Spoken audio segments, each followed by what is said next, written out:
Bonjour tout le monde, j'espère que vous allez bien. Je suis Rebecca, une artisane basée au Québec et j'habite dans ma maison au cœur de la forêt et je partage ma vie ici sur YouTube, sur ma chaîne principale, Rebecca Colère. Sur cette chaîne-ci, on parle plus spécifiquement de tricot. Aujourd'hui, on se retrouve autour d'un fil qui connaît une popularité foudroyante dernièrement. Vous l'avez sûrement vu sur Instagram, si vous êtes sur les réseaux sociaux, sur TikTok et aussi ici sur YouTube, le Cardiff Cachemire qui semble présentement être sur les aiguilles de toutes les tricoteuses. Évidemment, je ne fais pas exception, j'ai voulu l'essayer moi aussi et à mon anniversaire en avril dernier, ma mère m'a acheté 2 petites balles de ce fil dans la grosseur des cas. Ma première impression, je vais vous l'avouer, a été d'être assez déçue en fait parce que j'ai trouvé que le fil était vraiment pas à la hauteur de ce que je m'imaginais. C'est la première fois que j'avais du cachemire entre les mains, en tout cas une des premières fois où j'étais sensible à la qualité que le fil est censé avoir parce qu'évidemment quand on entend cachemire, on pense automatiquement à un fil qui va être vraiment de grande qualité et surtout d'une très grande douceur. Et après, environ 5 ans de tricot, là, j'en ai eu entre les mains des fils et j'ai quand même une sensibilité à ça. Puis j'avoue que quand j'ai tenu entre mes mains ce fil, je me suis dit OK.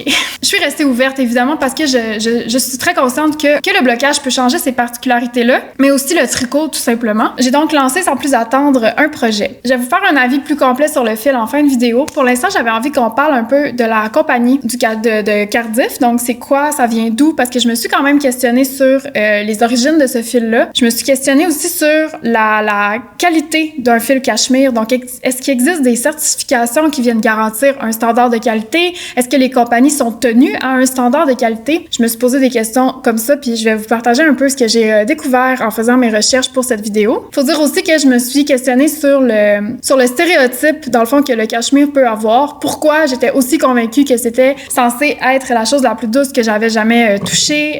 Est-ce que ce stéréotype-là est valide? Je me suis aussi posé cette question-là. Est-ce que c'est justifié d'attribuer au cachemire une douceur hors de ce monde? C'est toutes des choses que j'ai décidé d'explorer, puis je vais vous partager un peu le fruit de mes recherches dans cette vidéo. Sans plus attendre, je vais vous dire quelques mots sur la compagnie Cardiff. Si on regarde l'étiquette du cachemire, les informations qui sont dessus sont extrêmement minimales. Donc, les pelotes viennent en petits 25 grammes comme ça. Il y a juste une petite étiquette en carton qui est piquée dans la laine. Tout de suite, en enlevant l'étiquette, je me suis rendu compte que c'est un fil qui allait être très fragile parce que juste en tirant, on sent que les brins se défont.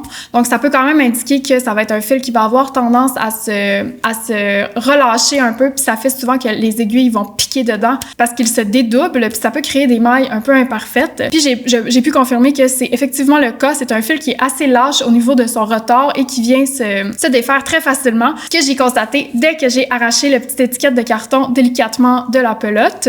Les informations qu'on trouve sur l'étiquette sont très minimales. On va trouver le nom de la compagnie, donc Cardiff Cachemire, une brève indication comme quoi le fil provient d'Italie, donc made in Italy. On a le grammage des pelotes de 25 grammes et le métrage, donc 110 mètres dans le cas du cachemire des cas que moi j'ai essayé. Cardiff se décline en plusieurs poids de laine, notamment fingering, hareng, il y a différents mélanges aussi. Là. Il y a quand même une variété au niveau de la gamme de grandeur, ce qui rend le fil accessible à plusieurs types de projets, que ce soit pour des accessoires ou même pour des chandails. Et je l'ai vu acheter pour faire des chandails, ce qui est un investissement économique qui me donne envie encore plus de faire cette vidéo-là aujourd'hui. Parce que la laine se détaille à un prix assez élevé. On parle de 25 $. Je l'ai trouvé à plusieurs prix, là, mais entre 23 et 25 $, dépendamment des boutiques. Pour un métrage qui est très bas, évidemment, on est sur des minuscules balles de 25 grammes, ce qui fait qu'un chandail peut monter à des sommes exorbitantes très rapidement. Je vais vous donner un exemple. Donc, un chandail dans ma taille à moi, que je calcule avec environ 1300 mètres de fil, reviendrait aux alentours de 300 $ et c'est un montant avant taxe. C'est une somme qui est immense pour un chandail qui est tricoté à la main. C'est un pensez-y bien, puis je vous invite à écouter la vidéo avant d'investir dans une somme aussi faramineuse pour vous faire un chandail en cachemire. Imaginez donc, quand on parle de taille plus grande, les sommes que ça peut représenter de se faire un chandail dans ce fil-là. Évidemment, quand on travaille avec le cachemire, on va travailler avec une fibre qui est noble, de très grande qualité. Donc, ce n'est pas du tout étonnant qu'on se retrouve dans des brochettes de prix aussi élevées, et c'est pas ça que je remets en question production aujourd'hui. Donc, si on se penche plus spécifiquement sur la compagnie Cardif, c'est une compagnie qui est en Italie, qui est réputée pour son fil 100% cachemire, qui serait d'une qualité exceptionnelle. Selon ce que j'ai trouvé en ligne, parce que j'ai pas trouvé grand-chose, Cardif utiliserait du cachemire de très haute qualité, qui provient surtout de Mongolie intérieure, qui est une région en Chine. Une région qui est réputée pour ses chèvres Hircus, qui produisent une fibre que l'on qualifie de fine, de douce et de chaude. Ces fibres vont mesurer généralement entre 14 et 16 microns, donc ça va classer ces fibres-là parmi les plus fines disponibles sur le marché. Ce qui est intéressant avec Cardif, c'est que tout le processus de transformation se fait en Italie, à Biella plus exactement, qui est une région que l'on connaît d'ailleurs pour héberger une industrie textile de luxe. Donc, c'est pas étonnant que Cardif soit basé à Biella en Italie. Ces étapes-là là, de fabrication du cachemire comprennent le nettoyage de la matière brute, donc qui provient de Chine, le cardage et le peignage pour aligner ces fibres-là, le filage, donc évidemment là, on va filer dans une variété de poids, comme je vous disais, que ce soit fingering, déca, hareng, etc. Et on va teindre les différentes balles parce que c'est une autre des particularités de Cardif, c'est qu'ils offrent une palette de couleurs qui est très, très diversifiée, très, très belle aussi. Les couleurs sont très bien pensées et on le voit, là, les projets sont magnifiques et colorés. Cardif affirme pratiquer une production qui est responsable, notamment d'un point de vue éthique, mais aussi d'un point de vue écologique. Leur chaîne d'approvisionnement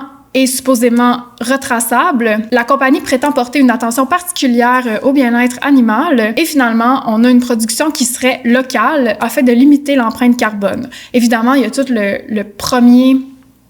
la première trajectoire du fil qui est pas du tout locale en Italie, ni la diffusion après, donc la vente au détail qui va finalement traverser le monde. Donc, c'est quand même un peu questionnable. Est-ce que vraiment on a une empreinte carbone limitée quand on produit un fil qui est distribué à travers le monde comme ça? C'est une autre conversation. Cependant, et là, c'est là que j'ai un petit bémol, c'est que contrairement à certaines marques, je pense notamment à Knitting for Olive, donc certaines marques qui vont être très, très engagées dans la certification, Cardif ne publie pas de rapport de durabilité détaillé. Donc, on peut seulement se fier sur ce que la compagnie affirme pour retracer ou faire confiance que ce serait une production effectivement éthique qui respecte des standards de qualité pour la production de cachemire. Il faut donc s'appuyer sur leur réputation qui est très bonne, je le répète, et leur ancrage dans l'industrie textile italienne de luxe. Si on se penche plus spécifiquement sur leur production, ils offrent le classique cachemire. Donc, ça, c'est leur base fingering qui est une base 100% cachemire. Ensuite, il y a la broche-chemire, qui est un fil de cachemire brossé, qui a un mélange, qui est mélangé en fait avec de la soie du mûrier. Et finalement, il y a le cachemire plus large, donc un fil qui est un peu plus gros, qui va être idéal pour faire des chandails. Donc moi, j'ai lu tout ça, puis je me suis dit, ben c'est extraordinaire, c'est un cachemire donc de qualité, si je me fie à ce que Cardif affirme du moins. Sauf que la vérité, c'est que quand j'ai commencé à la tricoter, cette fibre-là, je n'ai pas du tout compris pourquoi elle avait la réputation qu'elle avait. Pas que je trouve que c'est un fil qui était particulièrement décevant ou particulièrement désagréable à tricoter. Au contraire, c'est doux, c'est fin, ça se tricote très, très bien. Moi, je l'ai tricoté sur mes aiguilles Like en bois et ça s'est très, très bien fait. C'était agréable. Sauf que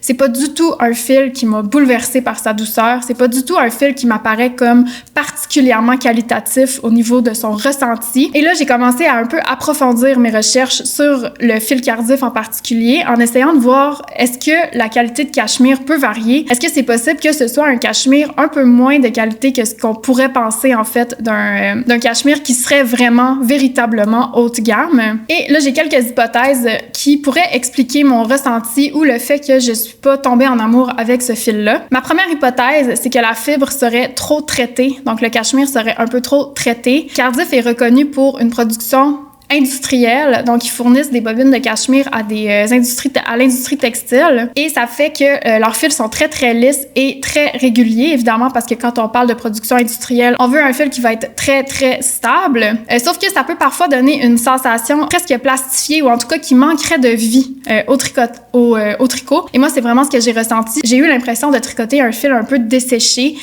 qui manquait de vie dedans, là. Je pense que c'est vraiment la meilleure manière de le dire. Et c'est quand même typique des filatures qui sont très, très industrielles parce qu'ils vont aller laver ou dégraisser excessivement la fibre, qui enlève un côté plus naturel au fil, plus artisanal si on veut. Donc, le fil est un peu dépourvu de cette organicité que moi, j'aime dans mes laines, particulièrement quand on parle de laine rustique. J'aime sentir la vie dans ce que je tricote. Et dans le cas de du cachemire, c'est pas du tout le cas. J'avais vraiment l'impression de tricoter des bobines de fil un peu desséchées et c'est tout à fait cohérent avec la production qui est à la base très industrielle. Ensuite, il y a peut-être le fait que c'est un filage qui est très serré. Donc, si vous regardez bien le fil d'Eka, en fait, c'est comme un 6 plis. Donc, 3 fils tournés ensemble 2 fois qu'on vient replier ensemble une seule fois, donc ça fait un fil qui est très, très dense.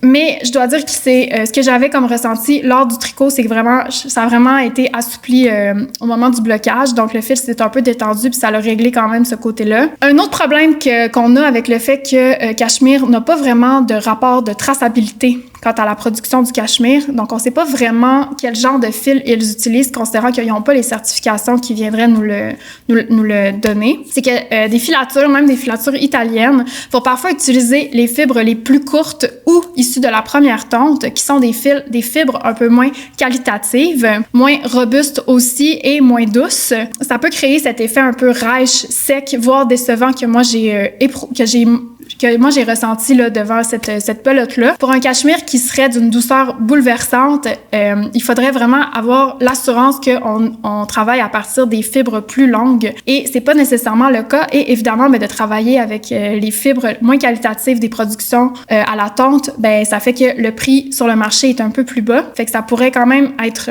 une possibilité. Ensuite, il y a la question des couleurs que je voulais quand même aborder parce que c'est possible que le coloris que j'avais, qui est une espèce de bleu-vert un peu, c'est possible que cette couleur-là en particulier ait un traitement chimique qui a un peu asséché mon fil. Parce que les couleurs plus sombres, notamment les bruns, les noirs, ce genre de bleu, ça peut être un peu plus intense sur le fil, ce qui pourrait venir altérer la texture ou la souplesse de ma balle. Puis là, évidemment, j'ai pas acheté plusieurs couleurs pour comparer. Fait que c'est une possibilité que j'évoque aussi sur le fait que peut-être la couleur de ma balle a influencé son rendu. Et finalement, c'est ce que je vous parlais un peu tantôt, il y a cette question des attentes versus la réalité. Le cachemire a une réputation immense, une réputation de luxe et de noblesse.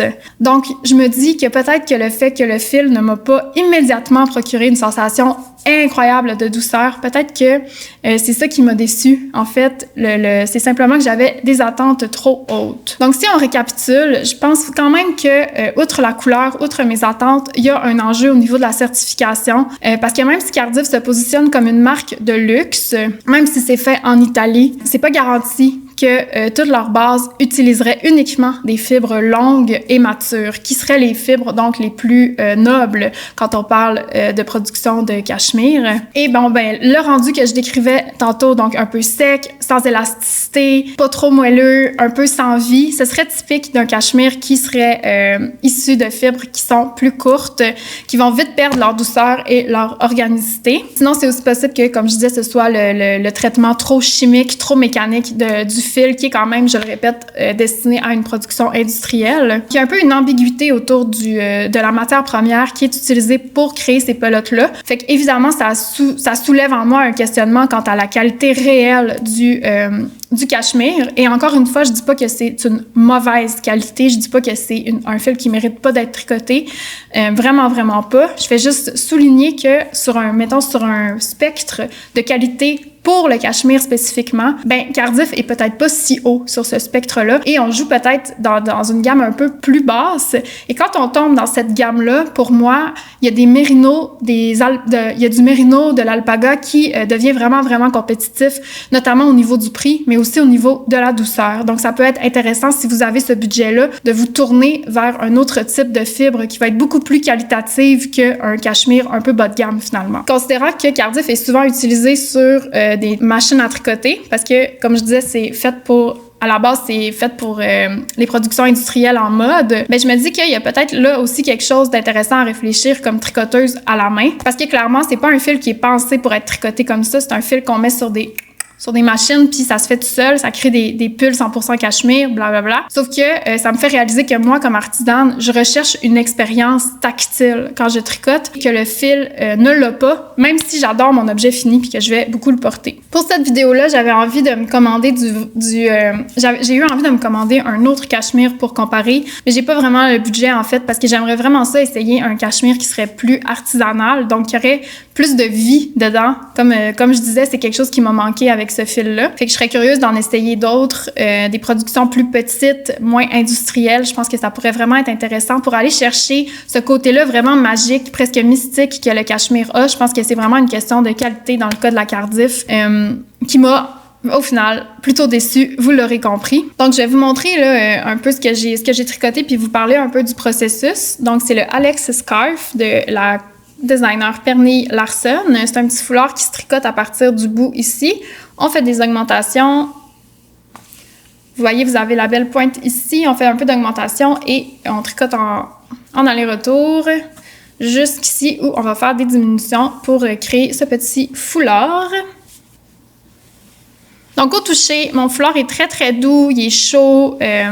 C'est vraiment parfait, sauf que je me disais que j'aurais pu le faire avec le Merino de Knitting for Olive avec un brin de mohair, puis j'aurais eu un ressenti encore plus doux que ce cachemire-là, qui me semble un peu desséché. Je continue de le penser. Donc, c'est ça. Je vais l'aimer, mon foulard, je vais le porter, mais est-ce que je vais racheter cette laine-là? Non. Je vais pas la racheter pour toutes les raisons que j'ai évoquées précédemment, surtout aussi parce que c'est tout simplement pas un fil qui m'a impressionnée par sa qualité, par sa beauté, par sa magie, si on veut. Je pense que pour moi, c'est un fil qui est pas assez artisanal, qui manque d'amour, qui manque de vie. Et tant qu'à aller vers ce genre de fil-là, je vais me tourner vers des bases comme littéralement la Drops de North, qui est un mélange d'alpaga, polyamide et laine, qui est plus douce, là. Excusez, là, c'est plus doux, là. C'est quasiment gênant à dire, hein? C'est ça qui est ça. Ça vaut surtout pas la peine de se tricoter un chandail dans ce fil-là. Vous allez trouver 1 million d'options plus convenables si vous êtes quelqu'un qui est sensible. Au niveau du blocage, comme mon hypothèse de base, c'est que la laine est un peu trop traitée. Évidemment, elle n'a pas beaucoup bougé au blocage. Je suis vraiment allée chercher beaucoup de longueur sur mon foulard. J'ai un bol avec de l'eau tiède. Je bloque avec le soak au yuzu, c'est mon préféré. Là, je vais vous montrer un peu le avant pour qu'on puisse avoir un comparatif. La laine, elle a vraiment comme une belle texture, elle est très spongieuse et très... elle prend vraiment bien les côtes. Puis si on regarde juste le foulard dans son ensemble, il y a vraiment une belle tenue au niveau des mailles, une belle régularité aussi dans les côtes. Des fois, il y a des laines qui vont qui vont être moins égales si on veut. Puis regardez, on voit bien l'espèce de rebondi que le fil a. Je l'ai tricoté sur des 3,5 mm, mon foulard. La couleur est très stable aussi. Donc justement, le fait que le fil m'apparaît un peu sec, ça vient vraiment bien boire la couleur, fait que ça donne une stabilité à la teinture. Et on va bloquer. Je m'attends à ce qu'elle prenne un petit peu d'hydratation, plus d'élasticité aussi, qu'elle vienne se détendre et idéalement qu'elle vienne aussi s'allonger un peu. Je trouve que le foulard il est un peu plus court que ce que j'aurais voulu. Ah oui, je voulais vous montrer aussi avant qu'on bloque, c'est les fils que j'ai pas encore rentrés. Puis vous voyez comment ça se défait. Donc on le voit très très bien avec ce fil-là, c'est pour ça que je l'ai pas rentré tout de suite. Donc le brin du Cardiff Cashmere, c'est 6 micro-brins qui sont retordus ensemble. Donc vous le voyez quand ça se défait, on a trois bandes, je sais pas comment dire, 3 fils qui sont constitués de 2 fils entremêlés ensemble et ces 3 brins-là sont ensuite tordus ensemble. Donc ça fait un brin là, qui est très stable, mais qui a tendance à se dédoubler. Donc ça va être au niveau de la manière dont c'est filé là, que ça vient se jouer. C'est le genre de brin, vous voyez, vu qu'il est un petit peu mou, souvent ça va se dédoubler quand on tricote, puis notre aiguille va piquer dans juste une partie, ce qui peut créer des imperfections. C'est pas grave au point de vue structurel du tricot, mais ça peut avoir un impact esthétique parce que des fois, ça va donner l'illusion qu'on a échappé des mailles. Fait que ça, c'est un petit défaut que je trouvais qu'on voyait vraiment bien avec ce fil-là. Donc, sans plus attendre, on va faire tremper ça. Donc, je l'imbibe très, très bien. Je vais le laisser pour une trentaine de minutes, là, vraiment lui laisser le temps de bien mijoter. Fait qu'on laisse ça mijoter et on se reparle quand ça va être sec.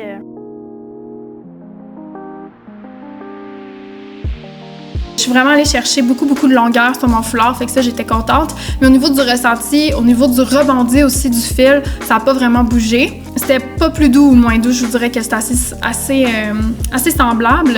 Est-ce que j'approuve la Cardif Cachemire? Malheureusement, non. Elle n'est pas approuvée par Madame Colère. Après, est-ce que je vous dis de ne pas la tricoter, de ne pas l'acheter? Bien sûr que non. Ça reste un fil qui est agréable, qui a des belles couleurs, qui est assez doux, comme je vous dis. On n'est pas dans un fil qui est catastrophique au niveau de la qualité. Je voulais vraiment faire une réponse à l'effet de mode qu'on constate dernièrement et au prix, parce que pour moi, ça n'a pas de bon sens de débourser autant pour des projets qui, au final, vont sûrement boulocher, ne seront pas si doux que ça.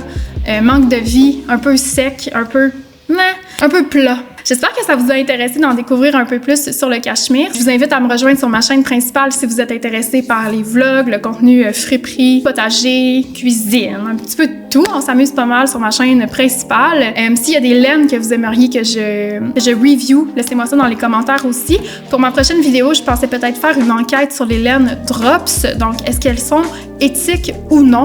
Une fameuse question que tout le monde se pose, n'est-ce pas? Donc, si c'est quelque chose qui vous intéresse, laissez-le moi savoir dans les commentaires.